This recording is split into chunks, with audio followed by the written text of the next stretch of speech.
ಗೋಡಂಬಿಯಿಂದ ಗೋದಾವರಿಯವರೆಗೆ ಕರ್ನಾಟಕ ನಕ್ಷೆಯ ಕತೆ. ಗೋಡಂಬಿಯ ಆಕಾರದ ಹಿಂದಿನ ಸತ್ಯ. ನಮಸ್ಕಾರ ಫ್ರೆಂಡ್ಸ್. ಇವತ್ತು ನಮ್ಮ ಕರ್ನಾಟಕದ ಮ್ಯಾಪ್ ನೋಡಿದ್ರೆ ನಿಮಗೆ ಏನು ಅನ್ಸುತ್ತೆ? ತಟ್ ಅಂತ ನೋಡಿದ್ರೆ ಇದೊಂಥರ ಗೋಡಂಬಿ ಶೇಪ್ ನಲ್ಲಿ ಕಾಣುತ್ತೆ ಅಲ್ವಾ? ನಾವು ಸ್ಕೂಲ್ನಲ್ಲಿ ಮ್ಯಾಪ್ ಇಡಿಸುವಾಗಲೂ ಇದೇ ಶೇಪ್ ನೆನಪಿಟ್ಕೊಳ್ತಿದ್ವಿ. ಆದ್ರೆ ಫ್ರೆಂಡ್ಸ್, ಈ ಶೇಪ್ ಅಥವಾ ಈ ನಕ್ಷೆ ರಾತ್ರೋರಾತ್ರಿ ಆದದ್ದಲ್ಲ. ಇದರ ಹಿಂದೆ ಸಾವಿರಾರು ವರ್ಷಗಳ ಇತಿಹಾಸವಿದೆ, ಹಿರಿಯರ ತ್ಯಾಗವಿದೆ ಮತ್ತು ಒಂದು ದೊಡ್ಡ ಹೋರಾಟವಿದೆ. ನಿಮಗೆ ಗೊತ್ತಾ, ಒಂದು ಕಾಲದಲ್ಲಿ ನಮ್ಮ ಕರ್ನಾಟಕದ ಬಾರ್ಡರ್ ಇಲ್ಲಿಂದ ಅಂದ್ರೆ ಕಾವೇರಿಯಿಂದ ಉತ್ತರದ ಗೋದಾವರಿ ನದಿಯವರೆಗೂ ಇತ್ತು. ಬನ್ನಿ, ಇವತ್ತಿನ ವಿಡಿಯೋದಲ್ಲಿ ಕರ್ನಾಟಕದ ನಕ್ಷೆ ಹೇಗೆ ಬದಲಾಯಿತು, ನಾವು ಏನನ್ನ ಕಳ್ಕೊಂಡ್ವಿ, ಏನನ್ನ ಪಡ್ಕೊಂಡ್ವಿ ಅನ್ನೋದನ್ನ ಕಂಪ್ಲೀಟ್ ಆಗಿ ನೋಡೋಣ.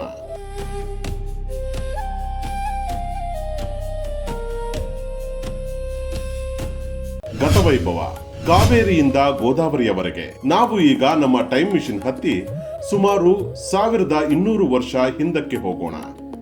ಅದು ರಾಷ್ಟ್ರಕೂಟರ ಕಾಲ. ಆಗ ನೃಪತುಂಗ ಅನ್ನೋ ರಾಜ ಆಳ್ವಿಕೆ ಮಾಡ್ತಿದ್ದ. ಆತನ ಆಸ್ಥಾನದಲ್ಲಿದ್ದ ಕವಿ ಶ್ರೀವಿಜಯ ಕವಿರಾಜ ಮಾರ್ಗ ಅನ್ನೋ ಪುಸ್ತಕದಲ್ಲಿ ಒಂದು ಮಾತು ಹೇಳ್ತಾನೆ. ಕಾವೇರಿಯಿಂದ ಮಾ ಗೋದಾವರಿವರಿರ್ಪ ನಾಡಾದ ಕನ್ನಡದೋಳ್. ಅಂದ್ರೆ ಆಗಿನ ಕನ್ನಡ ನಾಡು ದಕ್ಷಿಣದ ಕಾವೇರಿ ನದಿಯಿಂದ ಹಿಡಿದು ಉತ್ತರದ ಗೋದಾವರಿ ನದಿಯವರೆಗೆ ಹಬ್ಬಿತ್ತು. ಇವತ್ತು ಗೋದಾವರಿ ನದಿ ಇರೋದು ಮಹಾರಾಷ್ಟ್ರದಲ್ಲಿ. ಅಂದ್ರೆ ಯೋಚನೆ ಮಾಡಿ, ಇವತ್ತಿನ ಸೊಲ್ಲಾಪುರ, ಲಾತೂರ್, ಸಾಂಗ್ಲಿ, ಮೀರಜ್ ಎಲ್ಲವೂ ಅಂದು ಅಪ್ಪಟ ಕನ್ನಡದ ಊರುಗಳಾಗಿದ್ದವು. ಕನ್ನಡಿಗರ ಸಾಮ್ರಾಜ್ಯ ಅಷ್ಟು ವಿಶಾಲವಾಗಿತ್ತು. ಬ್ರಿಟಿಷರ ಕಾಲದ ಸಾಕ್ಷ್ಯ 1906ರ ಮ್ಯಾಪ್ ಕಟ್ ಮಾಡಿದ್ರೆ 19ನೇ ಸೆಂಚುರಿಗೆ ಬರೋಣ. ಬ್ರಿಟಿಷರು ಭಾರತಕ್ಕೆ ಬಂದ್ರು. ನಮ್ಮ ನಾಡನ್ನು ತಮ್ಮ ಆಡಳಿತಕ್ಕೆ ಅನುಕೂಲ ಆಗೋ ಹಾಗೆ ಮನ ಬಂದಂತೆ ಕತ್ತರಿಸಿದ್ರು. ಆದ್ರೂ ಸತ್ಯ ಮುಚ್ಚಿಡೋಕೆ ಆಗಲ್ಲ. ನಮ್ಮ ಹತ್ರ ಒಂದು ಸಾಕ್ಷಿ ಇದೆ. 11/4/1906ರಲ್ಲಿ ಅಂದ್ರೆ ಸ್ವಾತಂತ್ರ್ಯಕ್ಕೂ ಮುಂಚೆ ಬ್ರಿಟಿಷ್ ಅಧಿಕಾರಿಗಳೇ ಒಂದು ಮ್ಯಾಪ್ ರೆಡಿ ಮಾಡಿದ್ರು. ಅದರಲ್ಲಿ ಅವರು ಕ್ಲಿಯರ್ ಆಗಿ ತೋರಿಸಿದ್ದಾರೆ, ಸೊಲ್ಲಾಪುರ, ಮೀರಜ್, ಅಕ್ಕಲಕೋಟೆ, ಇತ್ತ ಊಟಿ, ಕಾಸರಗೋಡು ಇವೆಲ್ಲವೂ ಕನ್ನಡ ಮಾತಾಡೋ ಪ್ರದೇಶಗಳು ಅಂತ. ಆದ್ರೆ ದುರಂತ ಅಂದ್ರೆ ಆಗ ನಮ್ಮ ಕರ್ನಾಟಕ ಅಂತ ಒಂದೇ ರಾಜ್ಯ ಇರಲಿಲ್ಲ. ಅದು 20 ತುಂಡುಗಳಾಗಿ ಹಂಚಿ ಹೋಗಿತ್ತು. ಮೈಸೂರು ಒಡೆಯರ ಆಳ್ವಿಕೆ, ಮುಂಬೈ ಪ್ರೆಸಿಡೆನ್ಸಿ ಅಂದ್ರೆ ಬ್ರಿಟಿಷರ ಕೈಯಲ್ಲಿ, ಮದ್ರಾಸ್ ಪ್ರೆಸಿಡೆನ್ಸಿ, ಹೈದರಾಬಾದ್ ನಿಜಾಮನ ಆಳ್ವಿಕೆ, ಕೊಡಗು ಸಪರೇಟ್ ರಾಜ್ಯ. ಹೀಗೆ ಕನ್ನಡಿಗರು ತಮ್ಮದೇ ನೆಲದಲ್ಲಿ ಬೇರೆ ಬೇರೆ ರಾಜ್ಯಗಳಲ್ಲಿ ಚದುರಿ ಹೋಗಿದ್ರು. ಉತ್ತರ ಕರ್ನಾಟಕದವರು ಮುಂಬೈ ಆಫೀಸ್ಗೆ ಹೋಗ್ಬೇಕಿತ್ತು, ಬಳ್ಳಾರಿಯವರು ಮದ್ರಾಸ್ಗೆ ಹೋಗ್ಬೇಕಿತ್ತು. ಹರಿದ ದೇಹ, ಆಲೂರು ವೆಂಕಟರಾಯರ ಎಂಟ್ರಿ. ಈ ಪರಿಸ್ಥಿತಿ ನೋಡಿ ಒಬ್ಬ ವ್ಯಕ್ತಿಗೆ ತಡೆದುಕೊಳ್ಳಕ್ಕೆ ಆಗ್ಲಿಲ್ಲ. ಅವರೇ ಕನ್ನಡ ಕುಲಪುರೋಹಿತ ಆಲೂರು ವೆಂಕಟರಾಯರು. ಅವರು ಹಂಪಿಗೆ ಹೋಗಿ ಅಲ್ಲಿನ ಹಾಳಾದ ದೇವಸ್ಥಾನಗಳನ್ನ ನೋಡಿ ಕಣ್ಣೀರು ಹಾಕಿದ್ರು.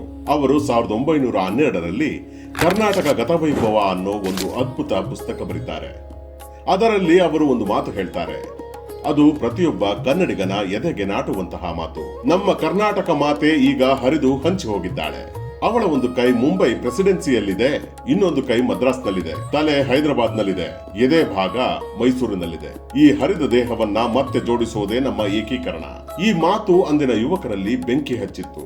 ನಮಗೆ ಒಂದೇ ರಾಜ್ಯ ಬೇಕು, ಅಖಂಡ ಕರ್ನಾಟಕ ಬೇಕು ಅನ್ನೋ ಹೋರಾಟ ಶುರುವಾಯಿತು. 1956 ಏಕೀಕರಣದ ಸಂಭ್ರಮ ಮತ್ತು ನೋವು. ಹಲವು ವರ್ಷಗಳ ಹೋರಾಟದ ನಂತರ ಫಜಲ್ ಅಲಿ ಆಯೋಗದ ವರದಿ ಬಂತು. 1956 ನವೆಂಬರ್ 1ರಂದು ಭಾಷಾವಾರು ಪ್ರಾಂತ್ಯಗಳು ರಚನೆಯಾದವು. ಆಗ ಏನಾಯ್ತು ಗೊತ್ತಾ? ಮುಂಬೈ ಕಡೆಯಿಂದ ಬೆಳಗಾವಿ, ಧಾರವಾಡ, ಬಿಜಾಪುರ, ಕಾರವಾರ ಬಂದು ಸೇರ್ಕೊಂಡ್ವು. ಹೈದರಾಬಾದ್ ಕಡೆಯಿಂದ ಬೀದರ್, ಗುಲ್ಬರ್ಗಾ, ರಾಯಚೂರು ಬಂದ್ವು. ಮದ್ರಾಸ್ ಕಡೆಯಿಂದ ಮಂಗಳೂರು, ಕೊಳ್ಳೇಗಾಲ, ಬಳ್ಳಾರಿ ಬಂದ್ವು. ಕೊಡಗು ಸಪರೇಟ್ ರಾಜ್ಯ ಆಗಿತ್ತು, ನಮ್ಮ ಜೊತೆ ಸೇರ್ತು. ಹೀಗೆ ಚದುರಿದ ಸಹೋದರರೆಲ್ಲ ಒಂದಾದ್ವಿ. ಆದ್ರೆ ಇಲ್ಲೊಂದು ಸಣ್ಣ ನೋವಿದೆ ಫ್ರೆಂಡ್ಸ್. ನಾವು ಒಂದಾಗೋ ಬರದಲ್ಲಿ ನಮ್ಮದೇ ಆಗಿದ್ದ ಕಾಸರಗೋಡನ್ನ ಕೇರಳಕ್ಕೆ ಬಿಟ್ಟುಕೊಟ್ವಿ. ಸೊಲ್ಲಾಪುರ, ಅಕ್ಕಲಕೋಟೆ, ಜತ್ ಊರುಗಳನ್ನ ಮಹಾರಾಷ್ಟ್ರಕ್ಕೆ ಕಳ್ಕೊಂಡ್ವಿ. ಮಡಕಶಿರ, ಆದವಾನಿ ಆಂಧ್ರದ ಪಾಲಾದವು. 1906ರ ಮ್ಯಾಪ್ ನಲ್ಲಿ ನಮ್ಮದೇ ಆಗಿದ್ದ ಈ ಊರುಗಳು ರಾಜಕೀಯ ಕಾರಣಗಳಿಂದ ಕೈತಪ್ಪಿ ಹೋದವು. ಮೈಸೂರಿನಿಂದ ಕರ್ನಾಟಕಕ್ಕೆ 1973. 1956ರಲ್ಲಿ ರಾಜ್ಯ ಏನೋ ಒಂದಾಯ್ತು. ಆದರೆ ಹೆಸರು ಮಾತ್ರ ಮೈಸೂರು ರಾಜ್ಯ ಅಂತಾನೆ ಇತ್ತು. ಉತ್ತರ ಕರ್ನಾಟಕದ ಜನರಿಗೆ ನಾವು ಮೈಸೂರಿನವರಲ್ಲ, ನಾವು ಕನ್ನಡಿಗರು ಅನ್ನೋ ಭಾವನೆ ಇತ್ತು. ಇಡೀ ರಾಜ್ಯಕ್ಕೆ ಒಂದೇ ಹೆಸರು ಬೇಕು ಅನ್ನೋದು ಅವರ ಬೇಡಿಕೆಯಾಗಿತ್ತು. ಆಗ ಬಂದದ್ದೇ 1973. ದೇವರಾಜ ಅರಸು ಅವರು ಮುಖ್ಯಮಂತ್ರಿಯಾಗಿದ್ದಾಗ ನವೆಂಬರ್ 1, 1973ರಂದು ಐತಿಹಾಸಿಕ ನಿರ್ಧಾರ ತಗೊಂಡ್ರು. ನಮ್ಮ ರಾಜ್ಯಕ್ಕೆ ಕರ್ನಾಟಕ ಅಂತ ಮರುನಾಮಕರಣ ಮಾಡಿದ್ರು. ಕರ್ನಾಟಕ ಅಂದ್ರೆ ಏನು? ಕರು ಪ್ಲಸ್ ನಾಡು ಅಂದ್ರೆ ಕಪ್ಪು ಮಣ್ಣಿನ ನಾಡು ಅಂತ ಕೆಲವರು ಹೇಳ್ತಾರೆ. ಎತ್ತರದ ಪ್ರದೇಶ ಅಂತಾನು ಅರ್ಥ ಇದೆ. ಒಟ್ಟಿನಲ್ಲಿ ಇದು ನಮ್ಮ ಅಸ್ಮಿತೆಯ ಹೆಸರಾಯ್ತು.